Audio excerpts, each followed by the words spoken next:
Kumusta po kayong lahat? Celebrity Chika Time po muna tayo at may inihanda po akong chika para sa inyo. Tara po't magchikahan na po tayo.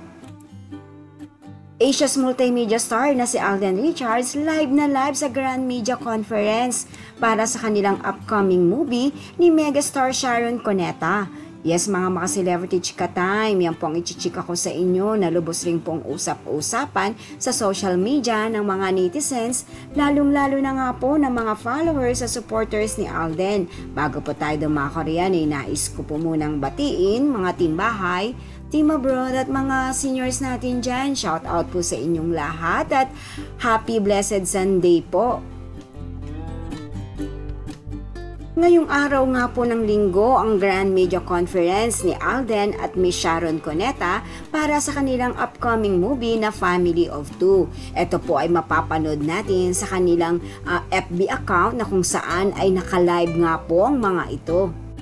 Kasama po ni Alden ang kanyang mga co-star sa nasabing pelikula na ang Family of Two, a mother and son story. Kasama niya po rito sina Pepe Herrera, Miles Ocampo, Miss Jackie Lu Blanco at Direk Noel Crisostomo Naval, and of course ang kanilang screenwriter na si Miss Mel Mendoza del Rosario.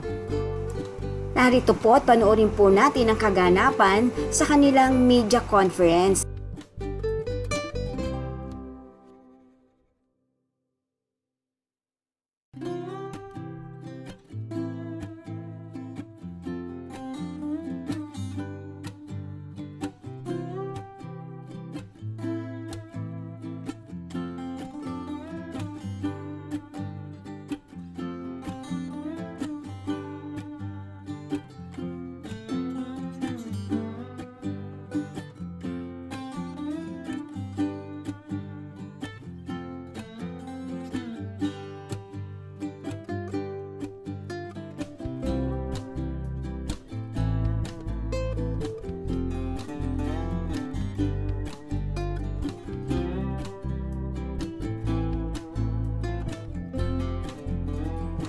Yan po ang aking chika updates for today. Salamat po sa inyong panonood. Huwag po kalimutang mag-subscribe. Pwede po mag-comment sa ibaba. Basta't wag lamang po harsh o nakakasakit sa isa't isa. Salamat po muli. Spread love, not hate.